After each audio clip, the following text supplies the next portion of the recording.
And I want to start off my presentation with a few numbers. Up on the top of the page, 15 pages.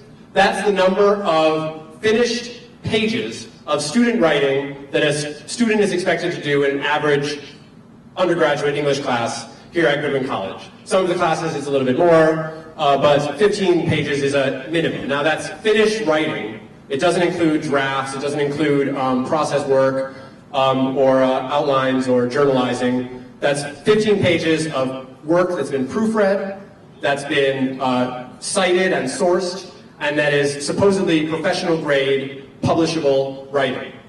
That's 15 pages per class. Now the number 50, that's the number of English sections that we run at Goodwin College per semester. A number of English classes. Sometimes it's a few more, sometimes it's a few less, but on average we run about 50 classes of undergraduate English every semester. And so then the third number there is we have 3 semesters because we have a summer semester here at Goodwin. So you multiply that all together, and that means that Goodwin College students in a single year, just in English classes, write 2,250 pages of finished, proofread, publishable work that they spend a lot of time researching, organizing, writing, revising, and tinkering with in various ways to create publishable, finalized pages of text. So that's an awful lot of writing, and it represents an even larger number of man-hours that the students put in to each of those pages of writing. So taking this a little bit further, we take these 2,250 pages and we multiply it by the number of colleges and universities in the United States, which is 4,495, and we come up with a huge number, greater than 10 million. 10 million pages of revised, sourced, organized, publishable writing that students, undergraduate students in the United States, do every year. And of course, that's a radical underestimate. That's a huge underestimate because Goodwin College is a relatively small school. Most other schools have larger numbers of English classes that they offer. Most other schools even may require a larger number of pages, finished pages of work per class. But at the very least, that's 10 million pages of student work that's written in the United States every year. And so what happens to all of that brilliant, creative, thoughtful, writing that students do every year? Well, typically it enters this cycle represented on the slide here. The student spends a great amount of time alone, struggling to crank out paragraph, sentence, word after word in order to compile those 10 million pages of finished writing. And after they struggle and sweat and bleed their way through the experience, they turn around, they hand it in to the teacher, and then the teacher has kind of a parallel experience where he or she spends an enormous number of hours sitting at a desk alone, having usually kind of frustrating, sometimes humorous, sometimes enlightening, but usually pretty grueling experience grading all the papers and making comments and remarks and feedback. And when the teacher has done that, the teacher gives it back to the student with all their comments and annotations and commas drawn in and everything like that. And what does the student do with it? Chances are, if they're scrupulous, the student will put it into a file somewhere. Most of the time, the student probably puts it into the circular file, the garbage, and there it stays. The process starts again with the next assignment, and it goes round and round and round for all eternity. So that's kind of the conventional method of pedagogy that we have here in the United States. And to me, it reminds me very much of a treadmill in a void. A treadmill that doesn't go anywhere or that doesn't do anything, that simply circulates, and the students and teachers alike just run for whatever motivations they have. Obviously to get a good grade, to finish their degrees, to get their job, to hone their skills. But ultimately, there's a sense of futility that I can't help feeling in the entire setup. It actually reminds me of a quotation from the famous author Samuel Johnson, who said that no man but a blockhead ever wrote except for money. And so I don't know if you would necessarily agree with that assessment. I don't know if I would say necessarily no one but a blockhead ever wrote for money, but I would say that writing is by its nature designed to do things, to communicate, to make a change in the world, to reach out and affect other people's lives. And I feel like when we get into the cycle of just writing for the sake of writing, and grading and returning papers for the sake of grading and returning them, sometimes you feel a little bit like a blockhead. So I tried to think about what could we do to try to develop this situation in a way that would be profitable and beneficial for everyone involved.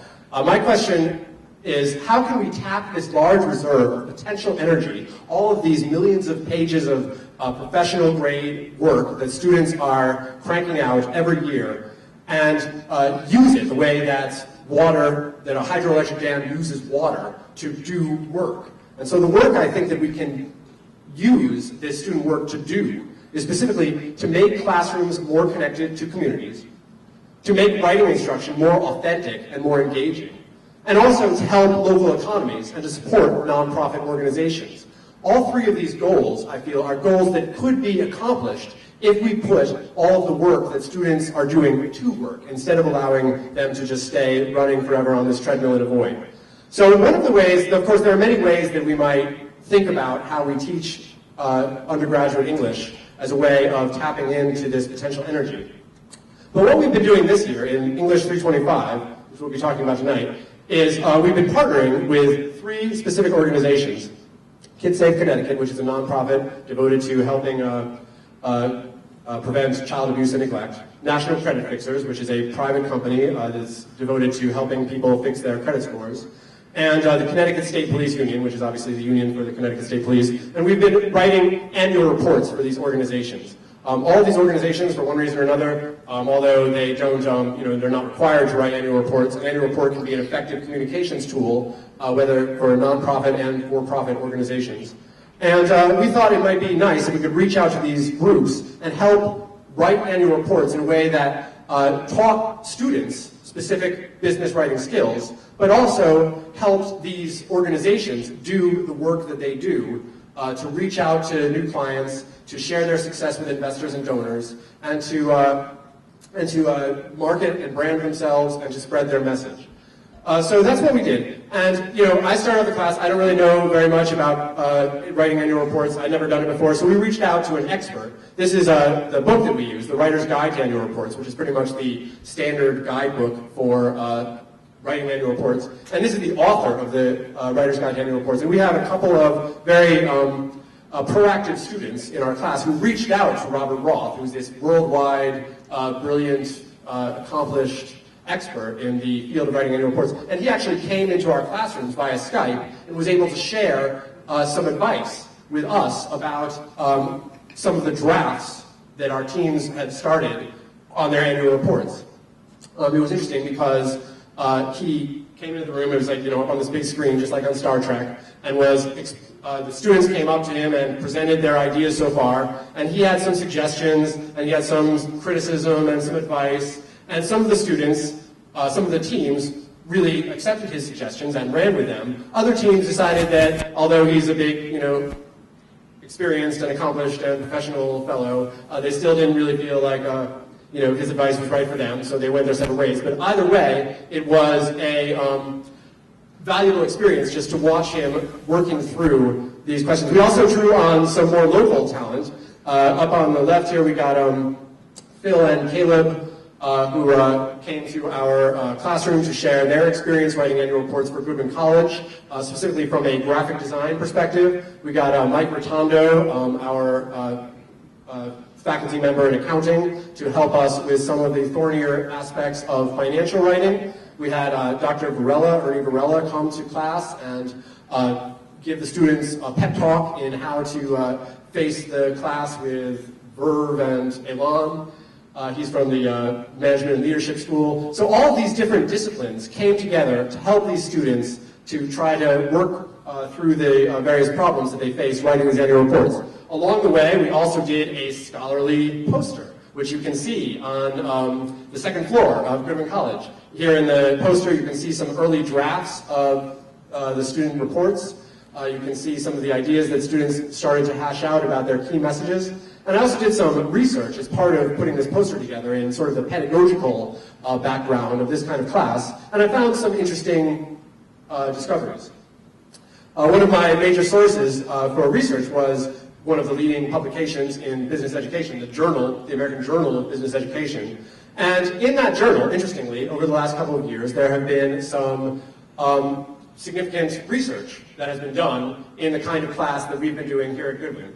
Clark and White, that was from 2010, they did a study in which they determined, quote, a quality university business education program must include an experiential learning component. So that's obviously what we're trying to provide through our business writing experience, this kind of experiential learning model. A little more recently, a couple of other researchers came to the conclusion that client projects, both as a capstone class or as a project within a class, require the highest level of cognitive development and correspond to the highest level of experiential learning. This client project is obviously what we're doing, teaming up with these clients to write annual reports for these specific businesses. So that just gives a sense of some of the pedagogical background. And then, so that was the idea. That was the whole setup for the class. And then the students took these ideas and they ran with them. And what you can see here in these pictures is basically what you saw every class. Every class was basically the students working in their teams to define their own goals and figure out how best to reach the objectives that they had established about how to communicate their key message through their annual report. This was the original syllabus that I had drawn up before the class began. As you can see, it's very detailed, and since I'm an English teacher, I always spend a lot of time trying to make every week of the class correspond to a specific set of skills and objectives that I want to target. And originally when I designed this class, I had the syllabus all set up so that every week the students had a specific writing assignment that they did as a team and a specific writing assignment that they did as individuals.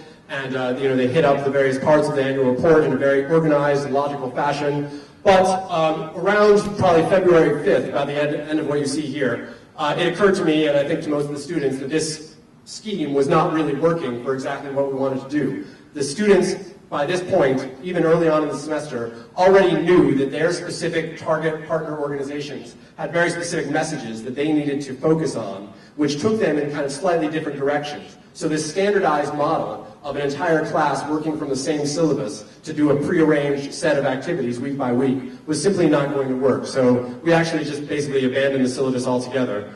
What you see here is some examples of student minutes. One requirement was that students take minutes of their weekly activities and record what they had accomplished and what their goals were for the next week. And I originally supplied a form that was the standard form that all the students were supposed to take the minutes in. But because all of our groups are such unique groups of individuals with their own backgrounds and expertise, they all developed their own format for taking the minutes. And so you can see of the three groups, they have three completely different strategies. But they were all able to work together to use their unique strategies to develop three very unique annual reports.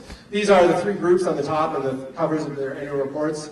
Down below, starting off on the side, the National Credit Fixers team, they had a very specific idea that they wanted to highlight the credibility and the dependability and the personality of the company that they were working with. They were impressed by how much the company was admired by the clients who had worked with them, and they wanted to communicate that sense of credibility, what persuasive writers call ethos, throughout every step of their annual report. So that's what they focused on. The group in the middle here, they were the Kids Safe Connecticut group, working with this image of child abuse and neglect. Obviously, as you can tell from the cover of their report, their focus was an emotional one. They wanted to make an emotional connection with their audience, which was slightly different from what National Credit Fixers was doing. But right throughout, from the very first image on the top, on the cover of their assignment, all the way through every page of their work, they managed to try to reach out to people who would be reading this report and get them invested emotionally in the importance of the work that Kids Safe Connecticut was doing. And so that comes across very clearly in their report. And then finally, so that's kind of what persuasive writers would call the pathos side of things. And then to follow up and to make it all very even, we have a representation of ethos here in the Connecticut State Police Academy Alumni Educational Fund. This group was committed to designing a report that specifically stated the decisions that this organization had made, the business model that they were pursuing, and they wanted to create a very crisp, clean, business-like presentation of what the business realities were for this particular scholarship fund. in 2013 to 2014. And as you can see, they're designed very crisp, very reflective of the idea of logos, to use another one of those persuasive terms. So 3 annual reports, but 3 very different takes on what an annual report should do, 3 very different ideas about what the audience of an annual report should be, but all successful in their own way.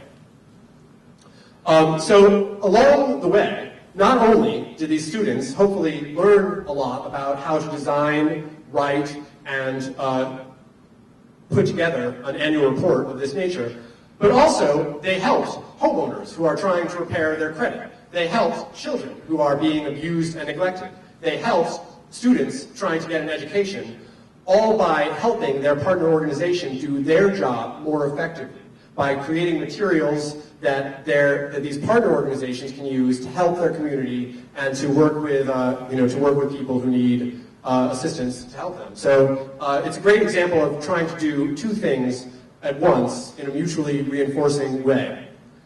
Going forward, we hope to continue to develop this class, English 325 Business Writing, to partner up with more local organizations, more nonprofits, and other sorts of organizations to develop communication materials for them. We also have a few other classes that we're designing around the same idea. We have a social media class that's going to start this summer, and in that social media class, obviously the content is that students are supposed to develop blogs and websites and Facebook pages to show them how to do that. But they're also, the key element of that class is that these students are going to identify specific social goals or economic or marketing goals that they want to accomplish with their websites, and they're going to specifically use this class as a way of disseminating the messages that they're trying to disseminate, either as entrepreneurs, as small business owners, as people trying to market themselves in the job market, or any number of other pursuits. In the middle here, this word cloud represents a class that we just started this semester called Narratives of Healing and Healthcare. In this class, students who are primarily in the nursing program reflect on the emotional and spiritual side of providing healthcare. But rather than just writing papers for me or even writing papers for each other, these students are designing blogs where they share readership with people, other healthcare providers, and other student healthcare providers from around the country and around the globe, so they can participate in a discussion about the emotional issues that go along with healthcare workplace. And then finally, this final word cloud on this slide represents a class that we're going to start in the fall. This is a science writing class that the English department and the science department are designing conjointly. The main goal is to teach students to express themselves in writing more effectively in a science environment. But we're going to try to use the techniques of this class to make sure that the students who do writing in this class are partnering with specific local issues. They're trying to find environmental issues, public health issues, issues in their neighborhood that they can research and actually make an actual contribution to what we know about the economy, the ecology, and the finances of central Connecticut, to try to make a real contribution to what we know and to our communities moving forward. All of these work together under a service learning model where rather than having the campus isolated from the community, campus and community are partnering to strengthen one another. At the same time, we're trying to break down walls between the kinds of writing and the kinds of work that students are doing in the classroom and the kind of work that they'll be doing when they get out into the workforce. So by bringing all of these things together, we hope to be able to use the creativity, the insight, the skill in problem solving, and the skill in self-expression that Goodwin students bring into the classroom every day to try to help the community and make the world a better place. So that's what we're doing this semester. Now I'd actually like to turn the floor over to the first of 3 student teams that are going to present their work and explain what they did with their partner organizations this semester. The first group that we're going to hear from is National Credit Fixers, so I'll give them a couple minutes to come on up here and get organized, and then we'll be hearing from them about their annual report. So thank you very much, and let's turn it over to the next team.